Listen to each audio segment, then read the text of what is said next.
Bonjour, bienvenue sur ma chaîne YouTube PP World pour le test des écouteurs Technics AZ100. Alors la vidéo c'est assez particulier parce qu'il y a déjà eu une vidéo en ligne sur la chaîne qui était tournée carrément à Tokyo avec les ingénieurs qui ont conçu le AZ100. Donc je vous mets le lien ici pour cette vidéo. Du coup ce qui va se passer dans ce test, ça va être un test un peu plus court que ce que je fais normalement, c'est-à-dire pas 45 minutes parce que justement il y a déjà la vidéo d'explication de ce qu'est le produit, comment ça fonctionne, pourquoi il est différent des autres et autres.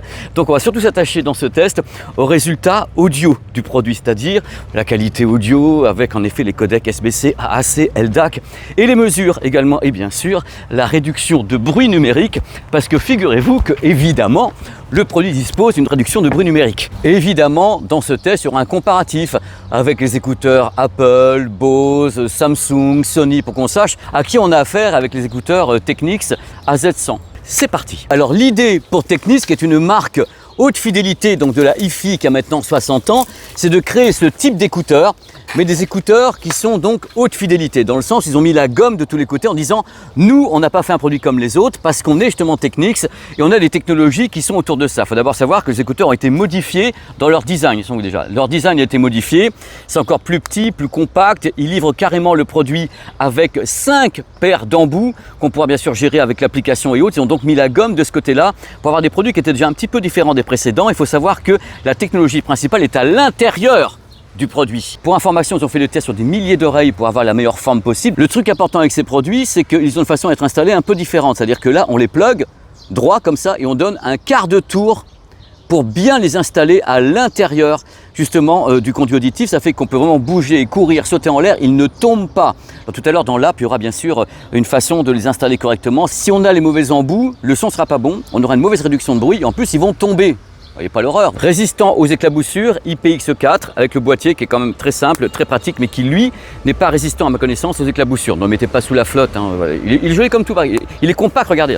Hop, facilement, ici. Ni vu ni connu, je t'embrouille. Comme toujours, je vous connais, vous voulez savoir ce qu'il y a dedans, c'est-à-dire les haut-parleurs. Alors là, les haut-parleurs, donc les drivers, les transducteurs, sont entièrement créés par Technics. Vous avez donc encore, je le rappelle, la vidéo sur la chaîne. Il faut savoir que c'est très différent de ce que font les autres. Là, vous avez un haut-parleur, un driver donc de 1 cm. C'est assez dingue, avec en plus un déplacement de la membrane avec des nano-ferrofluides. C'est-à-dire qu'en effet, au lieu d'avoir, on va dire, un piston classique, vous avez des déplacements de particules qui font bouger la membrane. C'est extrêmement rapide et c'est un truc absolument dingue qu'on ne trouve pas normalement sur ces produits. Normalement, non, on ne trouve pas ça. Alors le modèle est inspiré d'un autre modèle Technics qui coûte une blinde, qui s'appelle le TZ700. Et là, ils l'ont mis sur un produit qui vaut entre 250 et 300 €. C'est dingue, regardez la vidéo que j'ai filmée justement à Tokyo avec le déplacement de la membrane avec les nano-ferrofluides. Ça permet d'avoir un graphe très soutenu, un excellent débattement très large et très rapide parce qu'il n'est pas freiné. Là c'est magnétique, ça flotte entre guillemets, c'est comme un maglev, c'est-à-dire et vous avez la membrane qui fait ça et tout. Ça devrait être meilleur au niveau du son. Du coup Technics, pas bégueule, s'est dit bah voilà, nous on a un seul haut-parleur vachement bien et tout, on n'a pas jugé bon de placer 2 ou 3 transducteurs dans le produit, contrairement à des marques comme Harman, Samsung ou bien Huawei ou bien JBL qui ont 2 ou 3 transducteurs par oreillette. Là c'est un seul, 1 cm, nano-ferrofluide pour aller très vite et avoir un son, allez on va dire quasiment hi-fi puisque c'est utilisé dans le monde de la hi-fi avec enceinte colonne et tout. On met des nanoparticules qui bougent comme ça, du ferrofluide. C'est magnifique le ferrofluide. C'est un petit peu Vernon. Regardez les images à l'écran.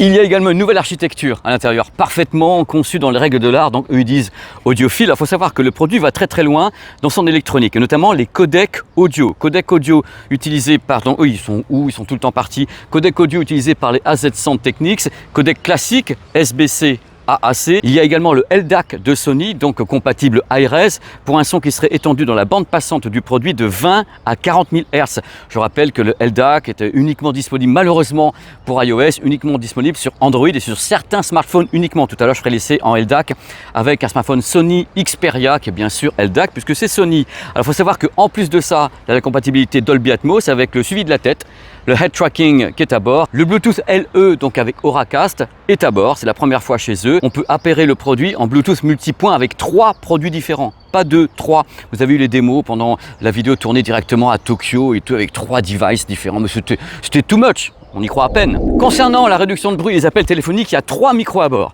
avec des modes qu'on verra tout à l'heure avec l'application. Il y a 3 micros, avec un mode transparent, évidemment, qu'on gérera avec l'application. Il y a un mode focus AI, c'est-à-dire un moment où vous parlez dans la rue, on va faire l'essai, et si vous avez des bruits autour, vous dites, ah bah tiens, je vais te couper les bruits. C'est ce qu'il va essayer de faire dans tous les cas avec l'IA. Concernant l'autonomie du produit, 10 heures annoncées par Technics. Il faut savoir que le boîtier rajoute 2 charges, donc 30 heures en tout.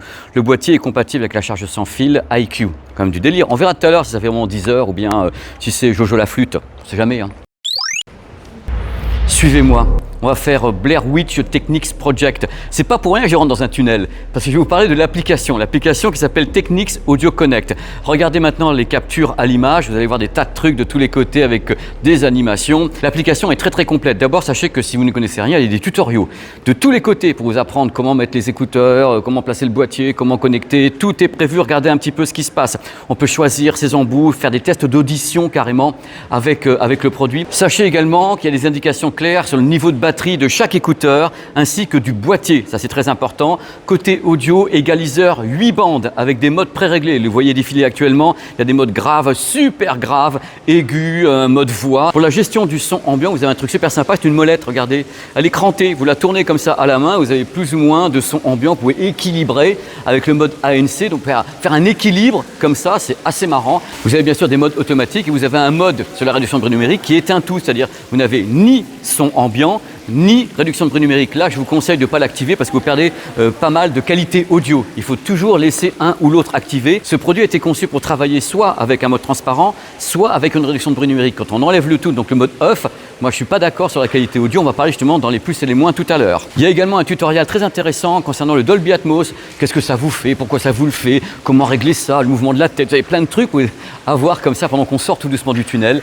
Parce qu'en effet, cette application est formidable. C'est vrai que c'est un tunnel de possibilités dans cette application et vous avez tout ce qu'il faut. Vous voyez tout à l'écran, c'est une merveille. Ça peut être en multilangue, vous avez toutes les langues possibles, donc c'est sympa, vous sélectionnez également les langues. Il y a un très bon français, un peu robotisé évidemment. Et vous avez un truc très sympa, c'est le test de la captation de la voix. Vous avez donc des micros pour les appels téléphoniques et on peut tester ce que va entendre votre interlocuteur. Écoutez. Ce qui est formidable, c'est que là, je peux tester le son en retour audio au travers des écouteurs. Donc là, vous avez exactement le son que va entendre votre interlocuteur. Grâce à l'application, on peut bien sûr gérer la connexion Bluetooth multipoint, gérer le fait que le smartphone est compatible LDAC ou pas, ou bien tout simplement sélectionner les codecs audio usuels, mais tout peut être en automatique, hein, c'est pas obligé. Mais si on veut rentrer dans les méandres du produit, vous avez tout ce qu'il faut avec cette application Technics Audio Connect. Pour l'appairage rapide, pour Android, il y a Google Fast Pair, et quand c'est pas Android, Google Fast Pair, ça s'appaire quand même. Mais bon, bref.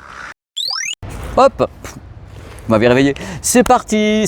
Voici mes petits résultats sur le terrain. Alors j'ai gardé les écouteurs très longtemps. Hein. Je ne vais pas dire des semaines, je dirais même des mois. Vous savez que j'ai des retards sur les vidéos. Oh là là, mea culpa, mea maxima culpa. Du coup, ça fait plusieurs mois que j'ai les écouteurs sur les oreilles et je vais décomposer le test en 2 parties, enfin en 3 parties. Première partie, l'écoute avec les codecs audio classiques, SBC AAC, donc pour tout le monde, y compris l'écosystème iOS pour les smartphones, donc SBC AAC. Et après, je ferai une petite parenthèse enchantée avec une écoute avec le codec audio LDAC, donc avec un Sony Xperia. Alors le truc, c'est que je vais vous le faire. Regardez comment je vous le fais. Regardez, je suis là. Oh là là, je suis en train d'écouter de la musique. Je ferme les yeux et je me suis dit la première fois, sérieux, c'est une dinguerie ou quoi? J'ai quelquefois pas eu le sentiment d'avoir affaire à des écouteurs. Je vous explique pourquoi. Je vais argumenter comme toujours. Parce que pour la plupart du temps, les écouteurs, c'est une petite architecture, petite chambre acoustique avec des haut-parleurs qui sont quelquefois très petits. Donc quelquefois, on a quelquefois, avec certains écouteurs, une sensation un petit peu étriquée. C'est-à-dire un endroit où c'est la petite boîte de conserve, quoi. Avec un graphe qui n'est pas très large, avec des voix qui sont un petit peu nasillardes, des trucs comme ça. C'est ce qu'on a souvent avec des écouteurs. Là, je vous le refais, j'ai écouté et je me suis dit, mais bon sang, il y a des moments, on dirait un casque. On dirait vraiment un casque. Vous savez, les casques, les machins, quoi, les casques. Alors, je vous explique pourquoi. Parce que d'abord, l'architecture est très travaillée. Et secondo, il y a ce satané haut-parleur particulier de 1 cm, hein, pas 6 mm, un truc comme ça. Et il y a cette membrane qui est motivée par du ferrofluide, donc une fluidité extrême sur le déplacement de la membrane. Et ça change tout. Alors, pour commencer, je tiens à vous dire un truc. Si vous aimez le grave, et je sais, je vous connais que vous aimez souvent le grave, là, vous avez du grave. Vous avez un grave qui est extrêmement soutenu. Regardez la courbe de l'ingénieur du son. Vous voyez bien que le grave est très linéaire, il est très haut. Vous avez vraiment du grave. Le truc qui est important à savoir, c'est que le grave a un très bel impact. C'est pas un truc qui fait... Voilà, c'est un très bel impact, il est très cadencé, il n'y a pas d'effet de traîne, c'est un très beau grave. Moi j'ai essayé des trucs avec de l'électro, j'ai essayé en même temps des trucs avec de la musique comme les nappes de synthé de Alzheimer sur Interstellar, c'est très large, c'est grave. c'est très lourd, mais en même temps, c'est pas bourrin. C'est-à-dire qu'il y a un truc qui est là et qui vous donne une sensation de fermeté. Il est là, il prend le pouvoir, quelquefois c'est un petit peu too much, mais vous avez un grave qui est vachement solide. Pour un petit haut-parleur comme ça, c'est super étonnant d'avoir un grave aussi ferme, aussi solide, et surtout, un truc important, attention à vos oreilles, parce qu'il peut y avoir vachement de puissance. Il y a de la puissance de folie. Quand on pousse, ça dépendra du morceau, ça dépendra du smartphone qui est derrière, mais quand on pousse, on a vraiment du volume, hein. Ça peut aller très loin. Donc le grave assure, il assure vraiment. Alors regardez la courbe de l'ingénieur du son, toujours on s'aperçoit qu'il y a une bosse sur le médium. Donc l'ingénieur du son a marqué il y a une bosse sur le médium, est-ce que ça peut nuire à l'aigu? Alors d'abord le médium est d'une qualité et d'une chaleur absolument dingue, une grosse chaleur comme ça, ce qui fait qu'on a un son qui n'est jamais agressif. C'est-à-dire que j'ai eu beau foutre des fichiers quelquefois qui étaient un peu olé, un peu moyen, ce n'est pas agressif. Le médium est vraiment extrêmement chaleureux, extrêmement doux. J'ai passé beaucoup de morceaux avec des voix d'artistes masculins ou d'artistes masculines, dont Tracy Chapman, des gens comme ça, et c'était d'une chaleur, on sentait le grain justement de la voix, c'est absolument dingue. J'ai adoré le médium qui est à la fois présent, il est légèrement rugueux, il est là, il est doux, il est modéré malgré la courbe que vous voyez. Le médium, on le sent pas comme tiens, je t'en fous plein la gueule, je vais t'embouser jusqu'au bout du monde. Il est là, il est doux, il reste dans les cordes, il n'est pas agressif. C'est un excellent complément au grave.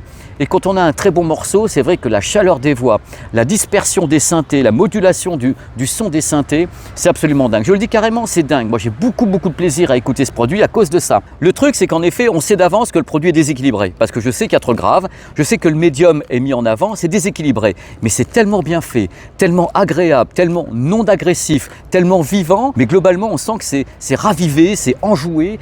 Et surtout, il n'y a pas de limite. C'est-à-dire qu'il y a un très haut volume sonore possible. Donc, on a une réserve de puissance et on peut faire apparaître justement des morceaux avec leur dynamique. On a un battement de dynamique qui est dingue. Pourquoi? Parce que le driver, le haut-parleur est large, 1 cm, avec derrière justement la conduction, si je puis dire, en ferrofluide qui fait que ça bouge à toute vitesse et il n'y a pas de problème, il n'y a pas de retenue, il n'y a pas d'effet de traîne.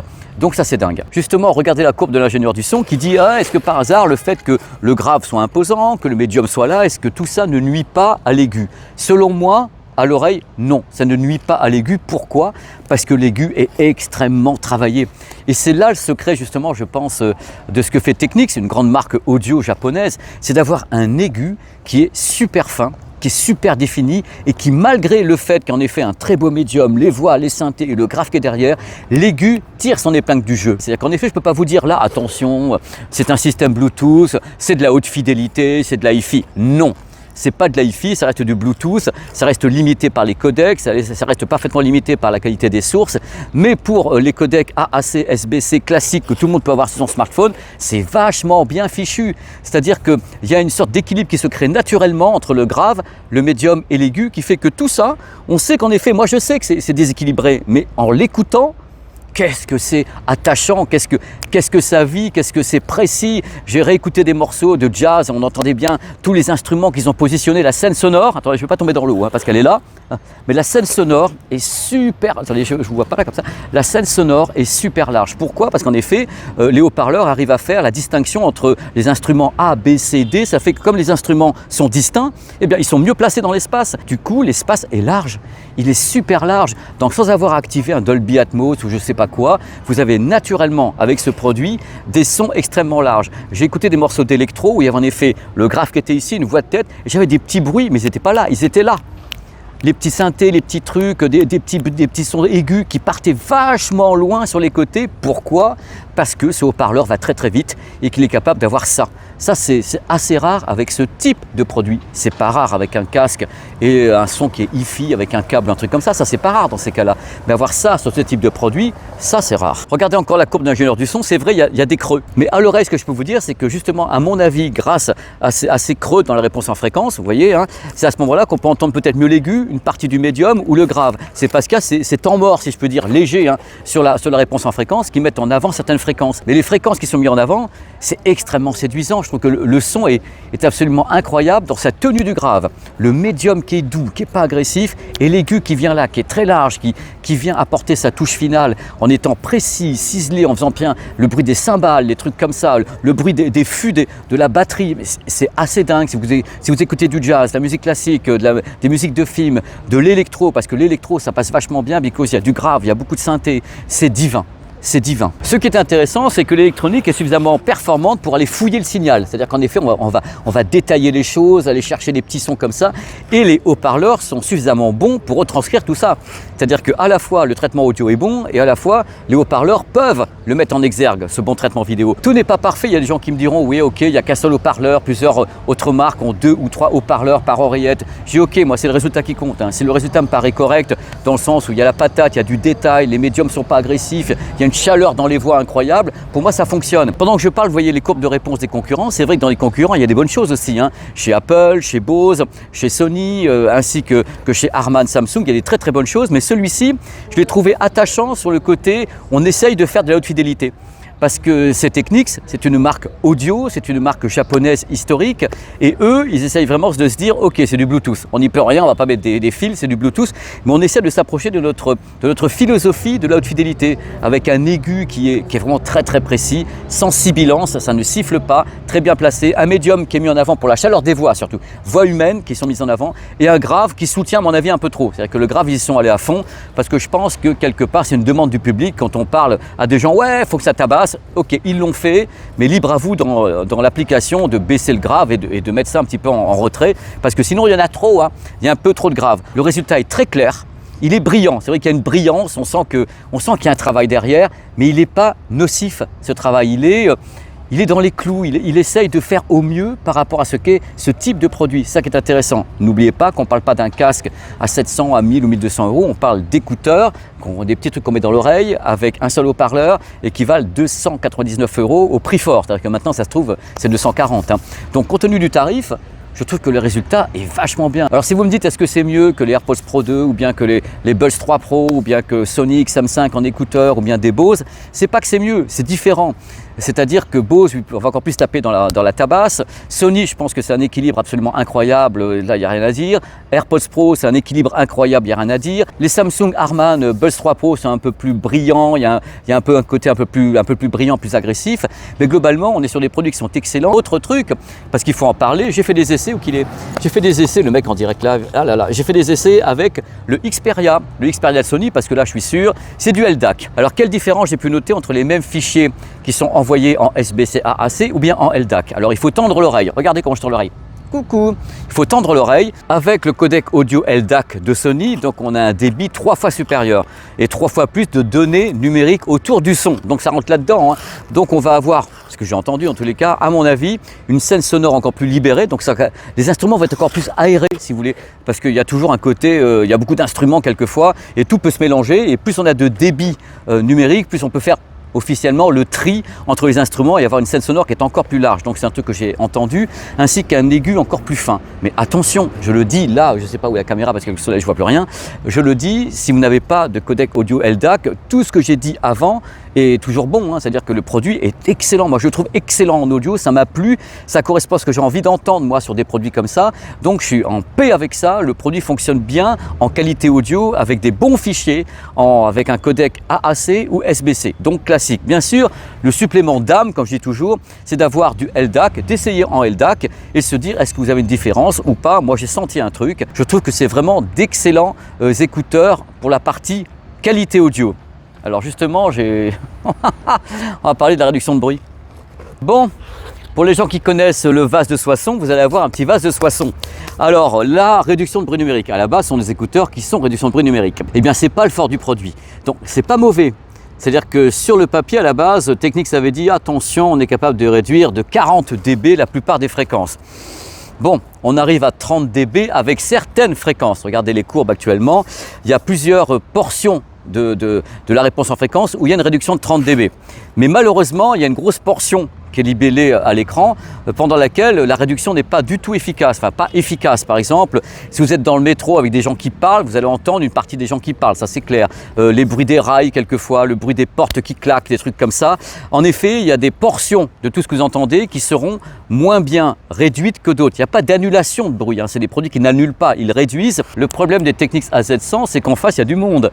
Il y a Apple avec ses AirPods Pro 2, il y a Harman, donc Samsung Harman avec les Buds 3 Pro, il Il y a Sony avec les XM5, il y a Bose, bah, bref, il y a vraiment des cadors de la réduction de bruit qui lui mettent une tannée. C'est-à-dire que c'est pas que c'est mauvais, c'est pas mauvais du tout. Mais si on compare avec ce que font les autres, notamment Apple et Sony, il y a des fréquences qui sont réduites et d'autres, vous allez vous les entendre. Tandis qu'avec les autres que je vous ai précités, globalement, il y a une très belle réduction de bruit. Ouah, je ne vous dis pas que ça marche pas, je vous dis que ça marche moins bien sur certaines fréquences qu'avec certains concurrents. Mais c'est un bel effort de la part de la marque de se dire, voilà, on se frotte à tout ça. C'est très compliqué à réaliser une réduction de bruit numérique. Ça prend tellement de paramètres. Il y a beau avoir 3 micros ou 2 micros, ça change rien sur le fait que quand c'est le bazar et qu'il y a plusieurs sons de tous les côtés, il faut aller très très vite en réduction de bruit numérique et être capable d'analyser les bruits en temps réel. Et ça, c'est ce que fait très très bien notamment Apple, Sony, Bose, Harman, Samsung. Ils sont habitués à ça. Eux, peut-être un petit peu moins. Par contre, c'est vrai que l'écoute du mode transparent, vachement bien. C'est presque du niveau de ceux qui sont en face, donc les Apple, Bose, Samsung, Harman, voilà tous ces gens-là, Sony, qui ont également d'excellents modes transparents. Là, il est bien, en plus on peut vraiment le régler dans l'application avec un équilibre entre transparent, entre la réduction de bruit numérique, rien du tout. Enfin, c'est très très bien fait de ce côté-là, il n'y a pas de problème. C'est un produit qui est bon en réduction de bruit numérique, mais qui n'est pas très bon, et c'est un produit par contre qui est très bon en mode transparent. Et vous noterez que j'ai activé l'intelligence artificielle qui justement enlève tous les sons autour de moi. Et je vais le faire dans une gare maintenant, justement pour avoir la perception que vous aurez, c'est-à-dire que l'IA est censée enlever tout ce qui n'est pas ma voix. Donc c'est ce qui est intéressant avec ces produits-là. Maintenant, ça marche pas, c'est très très variable. On peut déconnecter cette IA et avoir le son brut. Là, c'est le son des oreillettes avec un petit peu de vent. Bon là, je sais pas ce que vous entendez, je suis dans le métro plein pot. Là, je continue les essais avec le bruit du métro. C'est assez étonnant parce qu'il arrive à enlever les trucs à autour. Le son des écouteurs. Voici un gros bruit quand même. Donc hop, regardez. Est-ce qu'on entend? Est-ce qu'on n'entend pas? Je sais pas. Voilà. Reportage en live à l'intérieur de tout ça. J'espère qu'on n'entend pas trop. Normalement, l'IA fonctionne bien. Elle arrive à enlever la plupart des sons. Il reste la voix qui doit être un petit peu hachée. Et là, je suis au mode maximal. Hein. Et voici maintenant la séquence des plus et des moins. C'est le moment où je fais des guili-guili ou bien je fais des oh. Évidemment, dans les plus, la qualité audio, il n'y a pas de sibilance. Les S n'accrochent pas. C'est déjà bien, contrairement à d'autres. On va pas les nommer, mais vous les connaissez. Boum, boum, boum, un grave généreux, qui n'en fait pas trop, quoique, qui est bien rond, qui tape et qui appuie vraiment le signal. Si vous aimez le grave, là, ça va taper. Un rendu du médium haut en couleur, ça vous donne beaucoup de grain sur la voix. J'ai écouté beaucoup d'artistes comme Tracy Chapman, vous avez une granularité de la voix absolument dingue. C'est très précis, les synthés, les guitares, et c'est jamais agressif. C'est tellement bien fichu que ce n'est pas agressif. Quelquefois, le médium, c'est super agressif. Une scène sonore très large, ce qu'on appelle la diaphonie. Vraiment, les instruments arrivent de tous les côtés, mais très loin, ça peut être vachement loin. Et pas en Dolby Atmos, loin, naturellement, ça pousse les murs. Regardez comme ça pousse les murs. Livré avec 5 paires d'embouts et le boîtier est assez compact. J'en connais... Non, regardez. Ni vu ni connu. Où qu'il est ton boîtier? Dolby Atmos avec suivi de la tête. Une application ultra complète. Vous avez des tas de réglages. Certains serviront à rien, mais au moins vous avez en plus un tutoriel pour apprendre comment ça fonctionne et autres. Sinon, mode automatique. C'est simple, réduction de bruit, transparent, pas de réduction, voilà. Vous avez tout en automatique, mais vous pouvez aller beaucoup plus loin pour régler égaliseur et tout, plein de choses. Vous n'avez même pas idée. Pour les amoureux de codec audio Bluetooth, SBC, AAC, Bluetooth LE, donc le LC3, ainsi que le LDAC de Sony. Donc on peut avoir un débit élevé en Bluetooth, 990 kbps par seconde avec un son qui peut être ARS, 24 bits, compressé quand même, mais avec tact. C'est vraiment l'avantage d'avoir du LDAC sur son smartphone Android uniquement. Désolé. Une autonomie de zinzin, à peu près 9h30 avec le mode de réduction de bruit numérique, c'est incroyable. Et avec le boîtier, on a 20 heures de plus, donc presque 30 heures d'autonomie avec des écouteurs. Mais oui, il n'y avait personne derrière, avec des écouteurs. Rendu des appels téléphoniques plus que correct. S'il y a du vent, par contre, c'est un peu compliqué. Je ne connais aucun produit qui, avec du vent, permet d'avoir un son correct, because les micros sont là. Et si vous voulez le vent, il balaye là. Si vous voulez vraiment un super son pour appel téléphonique quand il y a du vent, il faut prendre un système avec un micro ici. Vous savez, comme moi, quand je cours, pas la même chose. On en parle du prix officiellement. Les prix sont libres en France, 299 €. Alors, certains me diraient c'est super cher et tout. Oui, c'est cher. Il y a la technologie à bord. Il faut savoir que les AirPods Pro coûtent 279 € ou un truc comme ça. Il y a des modèles qui sont lancés à 300, 340. Donc, on va dire c'est dans la moyenne haute du bas de gamme, de la moyenne haute du haut de gamme. Voilà, c'est 299 € prix officiel. Mais franchement, au niveau de la qualité du son, au niveau de la fabrication, du transducteur à l'intérieur incroyable avec du ferrofluide, c'est pas mal du tout. C'est vraiment un bon petit produit de ce côté-là. Vous noterez que dans les plus, je n'ai pas encore indiqué la réduction de bruit numérique. Et non.